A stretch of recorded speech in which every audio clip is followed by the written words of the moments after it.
Good evening everyone. Good evening po sa inyong lahat. Friends, today is January 19, 2026. Time check po tayo. It's 10:40 in the evening. Tuloy po tayo sa ating pag-aaral ng Ebanghelyo. Tulad ng dati, bago tayo magsimula, tayo po'y manalangin. Let us pray all together, the name of the Father, and of the Son, and of the Holy Spirit. Amen. O Jesus, through the Immaculate Heart of Mary, we offer you all of our prayers, works, and joys and sufferings of the day, in union with the most holy sacrifice of the Mass throughout the world. We offer them for all the intentions of your Sacred Heart, Jesus, the salvation of souls, the reparation for sin, the reunion of all Christians. We offer them for the intentions of our bishops, priests, and of all apostles of prayer, and in particular for those recommended by our Holy Father this month. Amen. Glory be to the Father, and to the Son, and to the Holy Spirit, as it was a beginning, is now, and never shall be, world without end. Amen. Most Sacred Heart of Jesus, have mercy on us. Immaculate Heart of Mary, pray for us. All you heavenly powers, legions, God's legions of angels, pray for us. In the name of the Father, the Son, the Holy Spirit.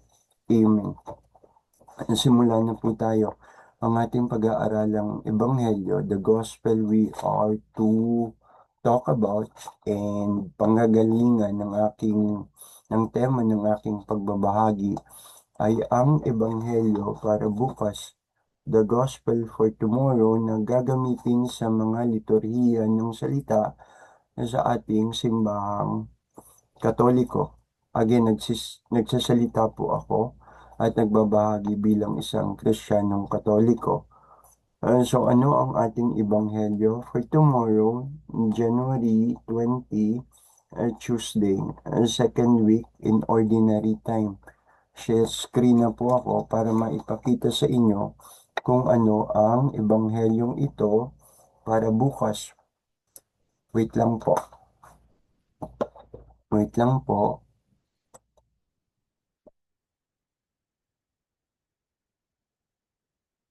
Okay. Ito po siya. Siya ay mula sa aklat ni San Marcos, from the Gospel according to the Evangelist Saint Mark, chapter 2, and chapter 2, verses 23 to 28. Tama po itong nasa screen. Sana'y nakikita nyo na. Wait lang po. Wait lang po.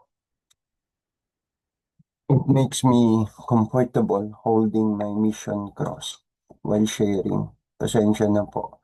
So, basahin na po natin. The proclamation of the Holy Gospel of our Lord Jesus Christ according to Saint Mark. Glory to you, O Lord. And it happened that he was passing through the grain fields on the Sabbath, and his disciples began to make their way along while picking the heads of grain. The Pharisees were saying to him, "Look, why are they doing what is not lawful on the Sabbath?" And Jesus said to them, "Have you never read what David did when he was in need and he and his companions became hungry? How he entered the house of God in the time of Abiathar, the high priest, and ate the consecrated bread, which is not lawful for anyone to eat except the priest, and he also gave it to those who were with him." And Jesus said to them, "The Sabbath was made for man, and not man for the Sabbath. So the Son of Man is Lord even of the Sabbath." The Gospel of our salvation. Praise to you, Lord Jesus Christ. Simulan na po tayo. Maraming salamat po sa inyong pakikiisa sa ating pananalangin. Stop share na po tayo. So Jesus was passing through a field of grain along with the disciples. And then they are questioned. They are questioned by some Pharisees, saying, "Look, why are your disciples doing what is unlawful on the Sabbath?" That is the question of the Pharisees to Jesus para sa kanyang mga disipulo at sa kanya. Nilalabag nila ang Sabbath law. Iyon ang interpretation ng mga Pharisees. So, tuloy na po tayo. Puntahan ko yung notes ko. When I was still in my studies at med school as a student nurse during the 90s, last semester of my third year, I came across the subject title or name, Professional Adjustment. Yun po yung title ng subject, Professional Adjustment. In other words, or to describe the content of the subject, it's all about the laws, the rules governing the nursing practice. Others called it professional ethics in the conduct of the nursing practice or the nursing profession. One of its many lessons talks about the fundamental motto and the guiding principle concerning the protection, the preservation of life, and the avoidance of harm regarding giving patients of our care, regarding patients' care. The Latin word is primum non nocere. Primum non nocere. Others pronounce it nocere. Okay, whatever pronunciation. My only excuse is that I am not an Italian to pronounce it right. Okay, and so my excuse so profound is a joke. Okay, and so the meaning of it in English, the Latin word primum non nocere, means to translate in English, first do no harm. Sa simula, huwag kang gagawa ng anumang makasasama na Tagalog sa Filipino language. First, do no harm. Primum non nocere. Okay? It's a guiding principle. It's a fundamental motto concerning the protection again of life, preservation of life, and the avoidance of harm regarding patient's care. And this is the most famous medical maxim, rule, or law. The specific is the commitment into or to preserving life at all stages and at all costs. And this is formally articulated through several historical, and modern ethical codes, not only in medicine. Kahit ang ibang profesyon, kinukonsider din ang maxim na yan, the Latin word, the Latin maxim. So, mula dito, from this comes, or from non-zere comes, the principle of non-maleficence. The principle of non-maleficence. Ang principle of non-maleficence ay nanggaling nga dun sa Latin word or sa Latin maxim, primum non nocere.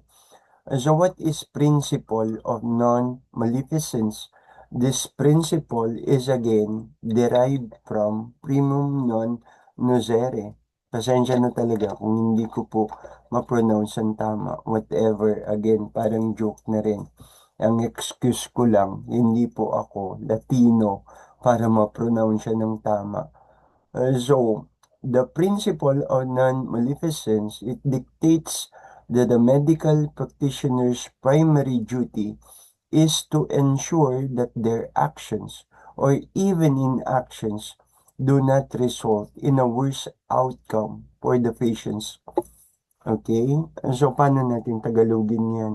Ano man ang gawin namin o hindi man namin gawin, dapat hindi ito magbigay ng bunga o ng resulta na makasasama sa mga taong nasa ilalim ng aming pangangalaga.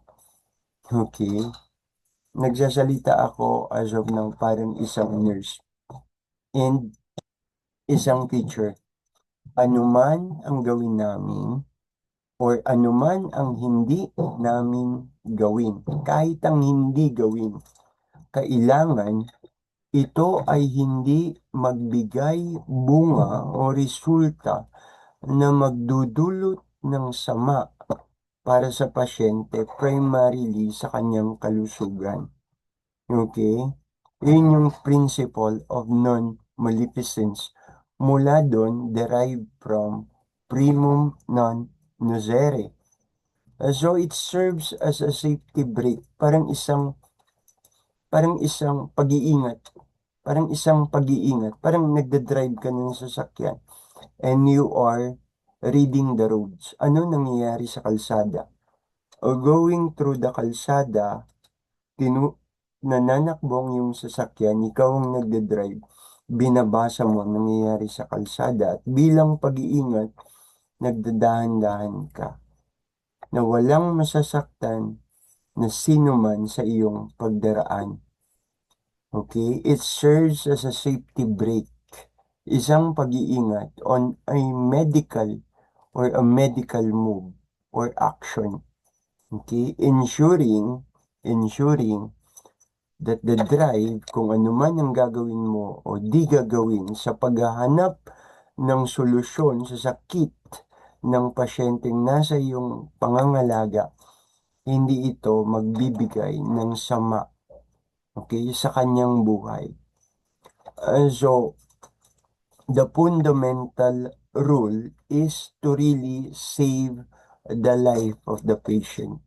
Nang may pag-iingat ka sa anumang gagawin mo, kahit hindi mo gagawin, pag-iingat pa rin.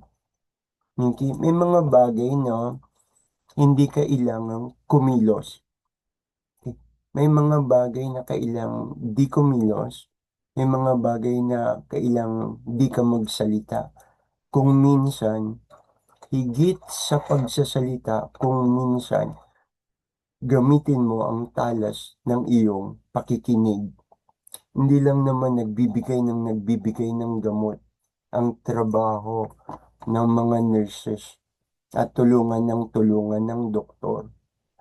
Bukod sa pagbibigay ng gamot at tulungan ng doktor, may sarili din siyang gawain tulad ng maupo man lang sa tabi ng kanyang pasyente at makinig sa mga sinasabi ng kanyang pasyente.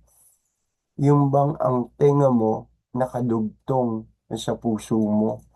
Uupo ka sa tabi ng hospital bed, maglalaan ka ng oras para makipagkwentuhan at makinig sa pasyente. At sa pakikinig, di mo naman madalas kailangang magsalita.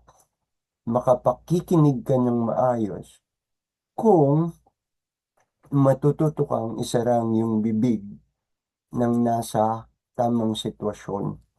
Hindi talaga kayo magkakaintindihan kung sabay kayong magsasalita. So, uupo ka sa tabi ng pasyente. Halimbawa, nagawa mo na mga dapat mong gawin. Nakuha mo mga vital signs na ibigay mo ang mga gamot niya according to the order of the doctor. Pag upo mo doon, di ka naman na nagbibigay ng gamot. Kasama doon sa pangangalaga sa kanya yung maglaan ka ng panahon sa kanya. Na makinig ka sa kanya kasi may mga ano yan eh. May mga salita ang mga pasyente ng sakit at pagdurusa. Ang sakit ang tuhod ko, ang aking mga kasukasuan. Yung bagay na yun, pakikinggan mo. Huwag po kayong mag-alala, magdasal po tayo. Tulungan tayo ng Panginoon sa inyong sakit na nararamdaman. Okay? Pakikinig. Pakikinig. Muli, nakadugtong ang tenga sa puso. Hindi kailangan laging salita ng salita at sinasabayan mo ang salita ng iyong pasyente sa mga panahong yan. Okay? So, ang buhay ng isang nurse, umiikot talaga yan sa compassion and care. Tinatawag na TLC, the tender love and care. Diyan ang umiikot ang buhay ng isang nurse, tender love and care. Okay? So, tender love and care. Kung minsan talaga may ipapakita mo ang iyong tender love and care sa pasyente kahit wala kang gawin na hindi ka magsalita, makinig ka man lang. So the principle of non-maleficence, the primary duty again is to ensure that the actions of the medical practitioner, nurses or doctor, action or inaction, wala mang gawin, makabubuti pa rin para sa kapakanan ng pasyenteng nasa kanilang pangangalaga. Malalim ba? Puntahan natin yung pangako. Ang pangako. Okay? Sabi ng pangako, ito ang isa sa mga pangako ng isang medical practitioner. I will maintain the utmost respect for human life from its beginning, even under threat, and I will not use any of my medical knowledge contrary to the laws of humanity. And so help me God. And so help me God. Linawin natin mabuti at para malinaw, Tagalogin ko. Sa lahat ng pagkakataon, sa lahat ng pagkakataon, sitwasyon at oras, pananatilihin ko ang respeto at dangal para sa buhay ng sinuman mula sa simula. Kahit ang buhay ko, ang sarili kong buhay ay manganib at hindi ko gagamitin ang anumang medikal kong kaalaman na lalabag sa mga batas ng pangangalaga ng buhay. Tulungan nawa ako ng Diyos. So it's a pledge, it's a promise, it's an oath. Naka-highlight o i-highlight natin. I will maintain the utmost respect for human life from its beginning. I-highlight natin yung beginning.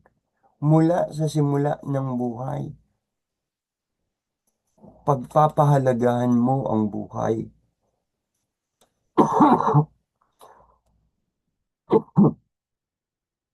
Sensya na po. Irerespeto mo ang buhay.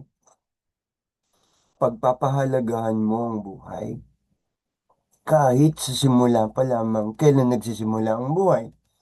Pag nag-meet ang sperm cell at ang egg cell, okay, yun ang simula ng conception. Buhay na yon. Buhay na yon. Prior to that, nagdesisyon ang Diyos magkaroon ng buhay. Pinagpala ng Diyos ang mag-asawa.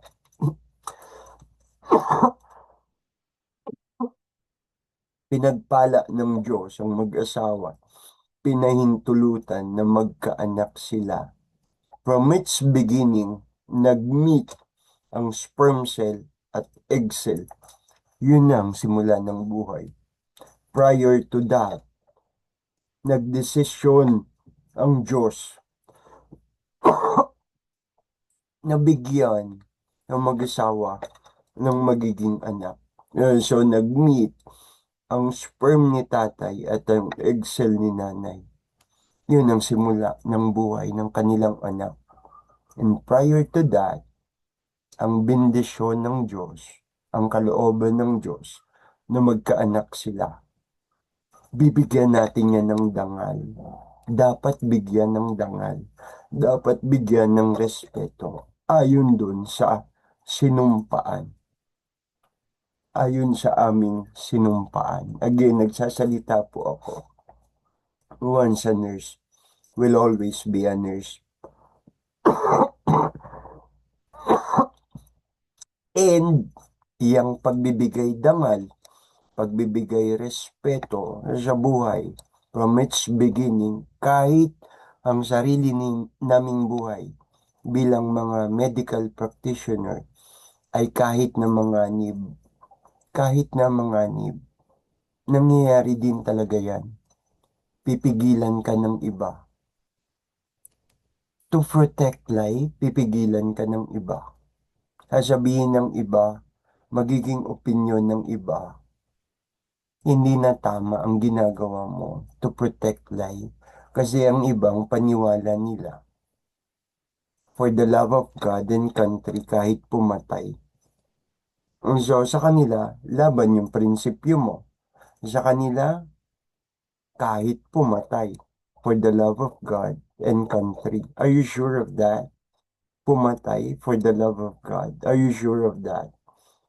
Kahit ang Diyos, naglagay siya ng batas to protect life, to preserve life, to respect life. Huwag kang papatay. Ang linaw-linaw. Nasa utos ng Diyos, huwag kang papatay. Tapos sasabihin mo, for the love of God, papatay ka. Nasaan ang tamang katwiran at interpretasyon sa batas na yan ng Diyos? Papatay ka for the love of God. Are you sure? So, pipigilan ka ng iba. Kung iba ang prinsipyo nila sa prinsipyo mo, para sa prinsipyo nila, kahit pumatay ako para sa Diyos, ang prinsipyo mo, Diyos ang lumikha ng buhay. At Diyos ang may huling sabi sa bawat buhay. So, laban ng prinsipyo at paniniwala niyong dalawa. So, pipigilan ka niya at ikaw, pipigilan mo siya. To the point of mailagay ang panganib ng buhay ng isang medical practitioner for that firm belief, even under threat sa sariling buhay. We will maintain the utmost respect for human life from its beginning, even under threat to our own lives. And we will not use any of our medical knowledge contrary to the laws of humanity. So, Tagalogin na natin talaga. Yan nga po iyon. Bigyang dangal, respeto ang buhay mula sa simula hanggang sa natural death. Hindi na lang nalagay. Mula sa simula ng buhay hanggang sa natural death. Anong natural about intentionin mong pumatay? Wala nang natural doon. It's not a natural death, but intentional killing. Kaya nangyayari, labag din at laban din kami sa euthanasia or the mercy killing. Patayin na lang natin. Hirap na siya. Patayin na lang natin. Hugutin na lang natin ang lahat ng mekanismong nagpapatuloy ng buhay niya. Okay? So parang nilalagay mo ang sarili mo na parang nagjo-Diyos-Diyosan ka. Hindi rin natin sila masisi, lalo na kung mahal mo sa buhay yung nahihirapan dun sa banig ng karamdaman at ang nagtutuloy na lang ng buhay niya, yung mekanismo, yung respiratory machine at yung cardiac machine. So hirap na tatay ko. Hirap na nanay ko. Papasok talaga yon sa isip natin para matapos na ang hirap ng nanay at tatay ko, hugutin na lang natin yung mga machine. I-off na lang natin. Papasok talaga yan. But then again, Wala sa mga kamay natin ang katapusan ng buhay. Huwag tayong magdesisyon. Ngayon, hindi ko kayo pangungunahan sa inyong mga desisyon. Pero sinasabi ko po ang isang katotohanan. Hindi tayo Diyos at huwag tayong mag-Diyos-Diyosan na tayo ang magdidikta kung kailan matatapos ang buhay o kailan dapat tapusin ang buhay. From its beginning to its natural death. This pledge, I will maintain the utmost respect for human life from its beginning, even under threat to our own lives. We will not use any of our medical knowledge contrary to the laws of humanity. This pledge is significant because yun nga, it explicitly uses the phrase from its beginning to its natural death. So, extending ng aming tungkulin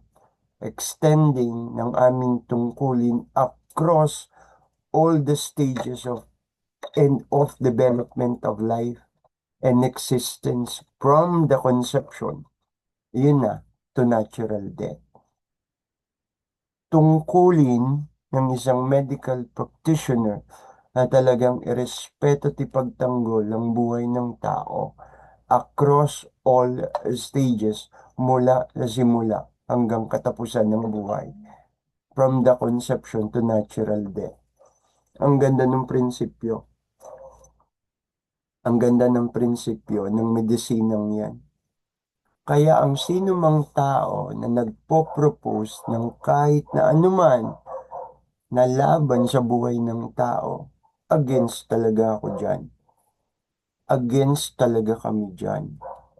Considering nasaang larangan ako. Sa edukasyon, ganun din naman. Hindi lang naman sa medisina. Para sa buhay. Para sa buhay ng mga tinuturuan namin. Sa edukasyon. Sa medisina. Para sa buhay ng kalusugan ang nasa ilalim ng aming pangangalaga. At mas mahigit pang prinsipyo sa medical ethics, the sanctity of life. The sanctity of life principle sa medical ethics. The sanctity of life is the philosophical foundation for life's preservation and protection. It holds that human life has an intrinsic value that is independent of a person's quality of life, age, or ability, irregardless of age. Bata, matanda, ipagtatanggol mo ang buhay nila. Mahina't malakas. Okay? Ability, kakayahan, irregardless of. Irregardless of the quality of life, buhay ng mayaman, buhay ng mahirap, pangangalagaan mo. Buhay ng matanda, buhay ng bata, pangangalagaan mo. Mga taong may alam, mga taong mangmang, pangangalagaan mo ang buhay. Regardless, sino man ang nakahiga dun sa banig ng karamdaman. In early life, it guides neonatal and pediatric care. Ang sanggol at bago maging sanggol, from its beginning, mag-meet ang sperm cell at egg cell, nandun ka na in early life para pangalagaan ang life na yon.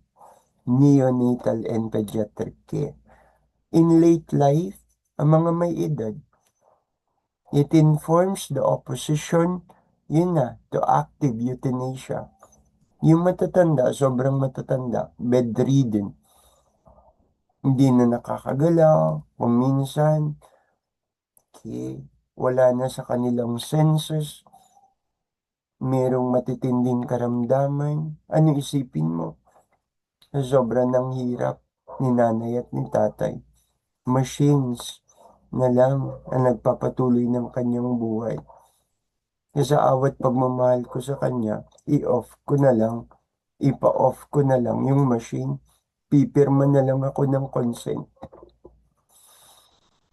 Hindi po ko po kayo pangungunahan sa desisyon yung yon, pero ang sinasabi ko ay ang dimension or perspektibo ng ating pananampalataya na Diyos ang lumikha ng buhay at Diyos ang may huling sabi sa buhay. Hindi tayo, dahil in the first place, hindi naman tayo Diyos.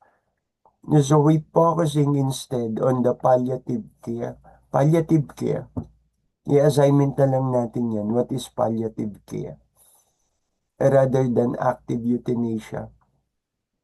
So related to the gospel today, yung mga nasabi, the sanctity of life principle, yung nasabi na pledge, promise, oath of every medical practitioner, yung principle of non-maleficence, yung Latin principle maxim, first do not harm, primum non nocere, related to the gospel for tomorrow, Tuesday, January 20, Jesus was saying, or Jesus is saying to us, that really life is important, mahalaga ang buhay.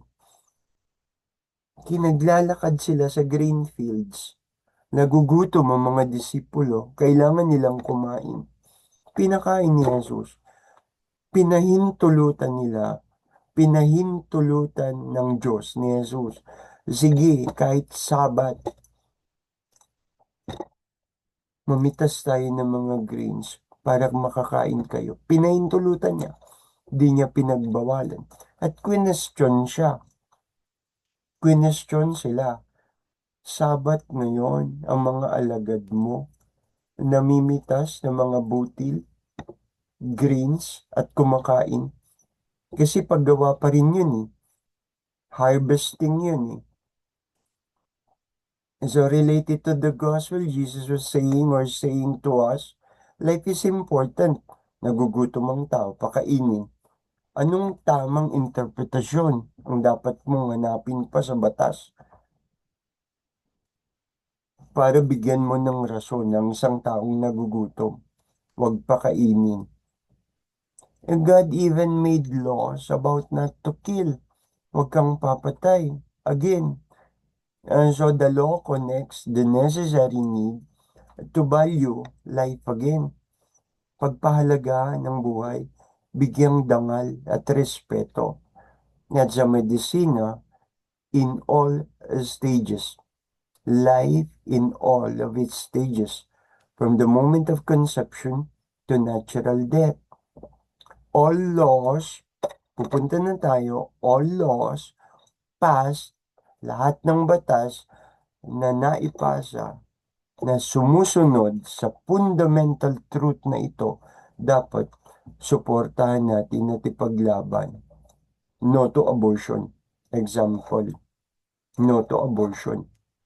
Wala pa tayong abortion. Huwag nating ipasa ang batas ng abortion. Sila dun sa Europa nagkakandaloko-loko ang kanilang bansa. Dahil merong abortion. Pamamarisan ba natin yon? Kasi wala na yon sa panig ng Diyos. All laws passed to follow this fundamental truth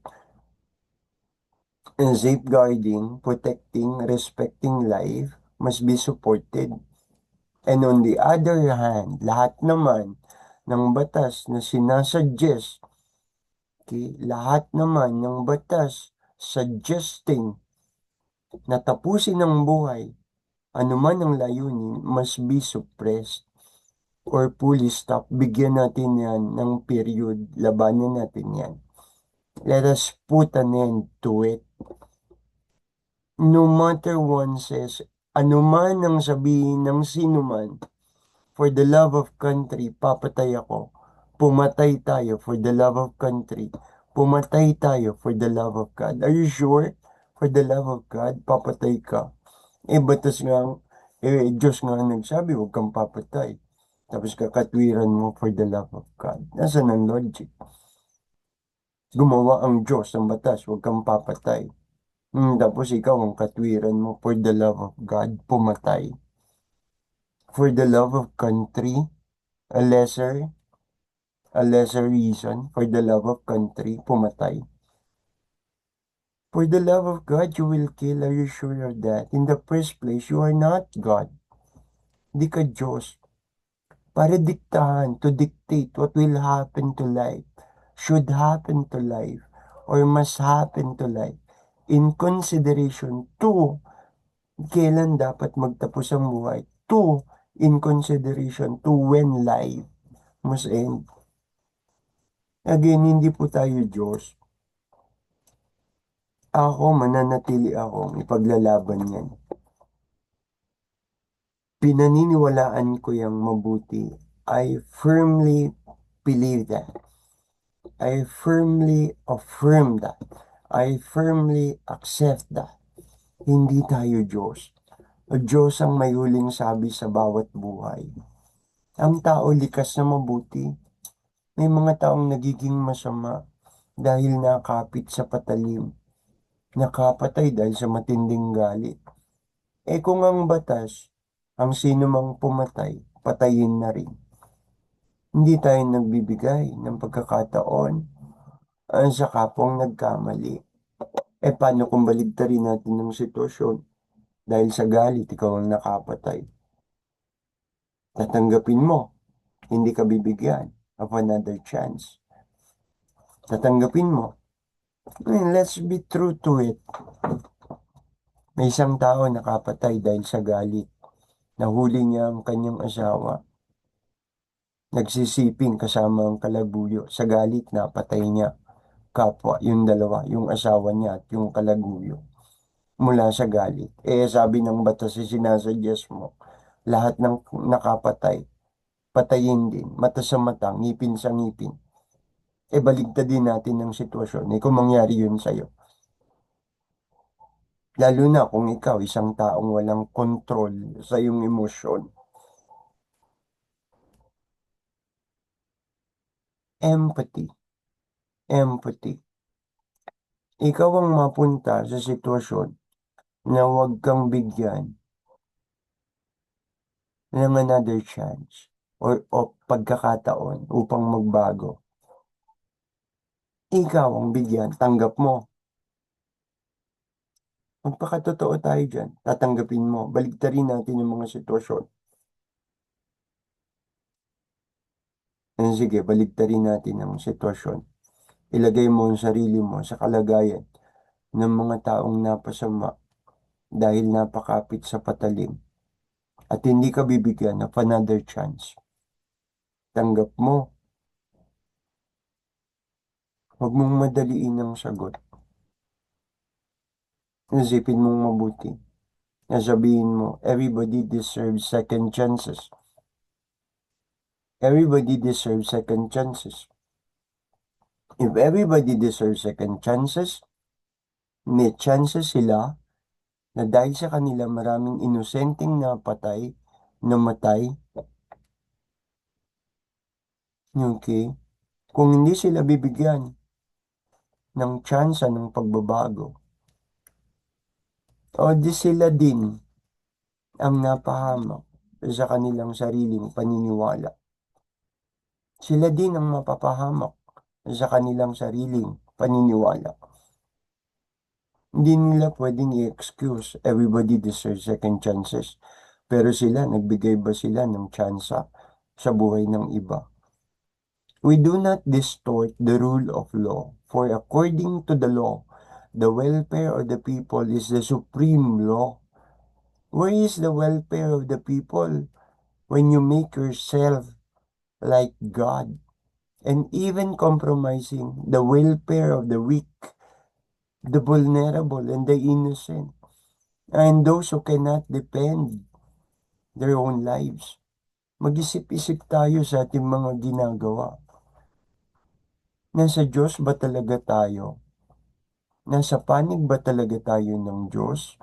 O pinapanigan lang natin ang ating mga sariling opinyon, ang ating mga sariling kapritsyo, ang ating mga sariling interes?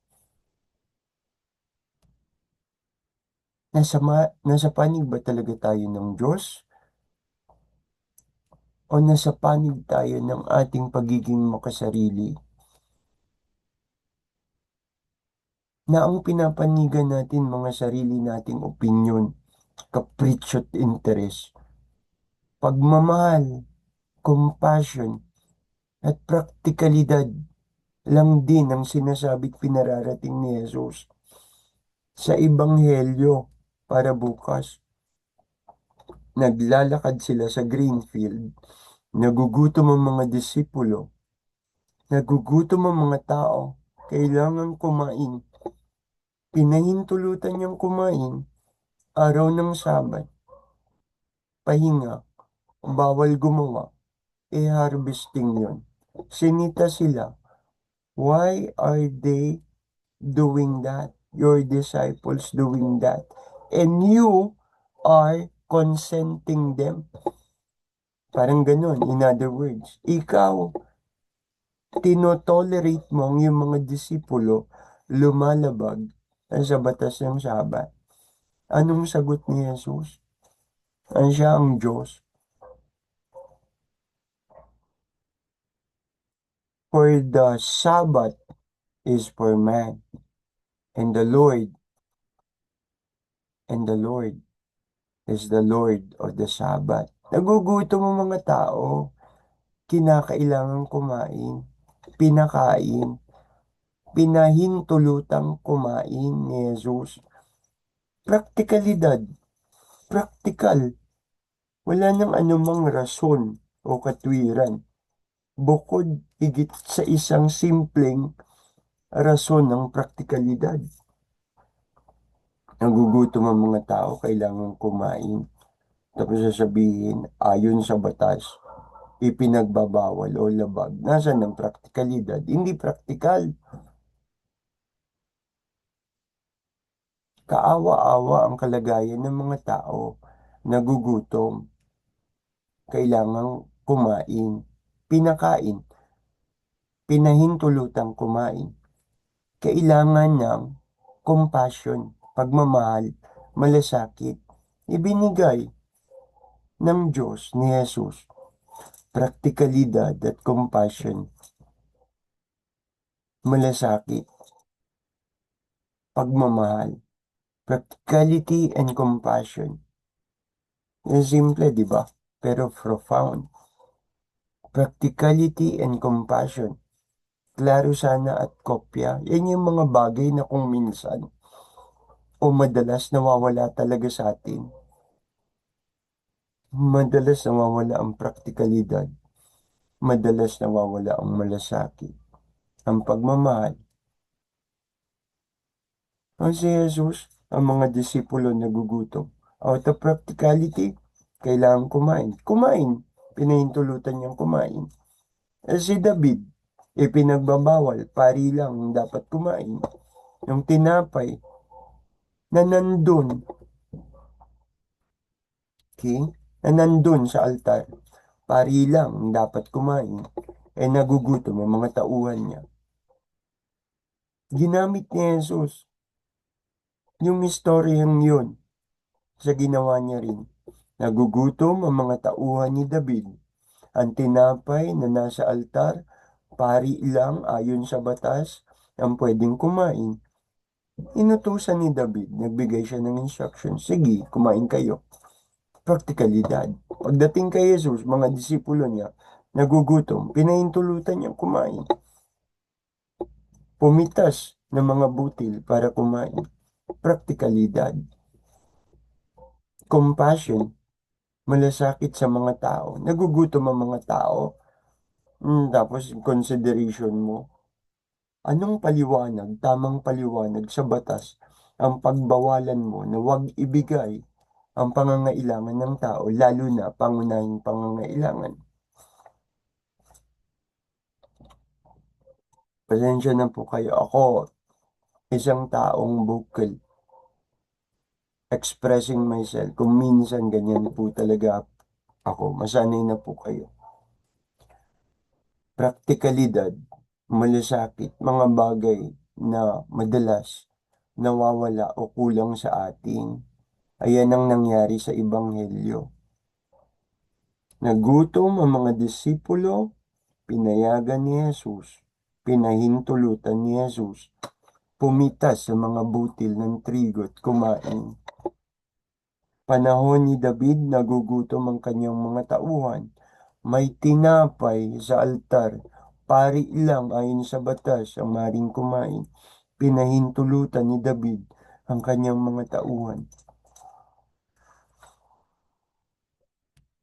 Praktikalidad, malasakit. Huwag nating iwalayan sa ating mga sarili. Another point, hindi tayo Diyos. Huwag nating diktahan ang buhay. Nasaan man itong stodo, nasaan man itong estado, mula sa simula hanggang sa natural na katapusan. Diyos lang ang may huling sabi sa buhay. Huwag tayong mag-Diyos-Diyosan. Hindi po tayo mga Diyos. Everybody deserves second chances. Kung paniniwalaan mo yan, hindi ka magiging ruthless sa buhay ng tao. Ruthless, walang awa. Gusto mo kaawaan ka ng Diyos, pero ikaw, walang awa sa kapwa mo tao. Again, vocal lang po ako. Masanay na po kayo. Diyan na po natin tapusin. Hanggang sa muli po. Brother Aaron po ito. At sana'y nakapag-iwan ako sa inyo ng isang bagay na mas malalim nyo pa pong mapag-iisipan. Nasa ang panig ba tayo? Nasa panig pa ba talaga tayo ng Diyos? O tayo'y nagjo-Diyos-Diyosa na sa ating mga sarili? Yan po ang maiwang katanungan. Hanggang sa muli po, Brother Aaron po ito. Paalam po.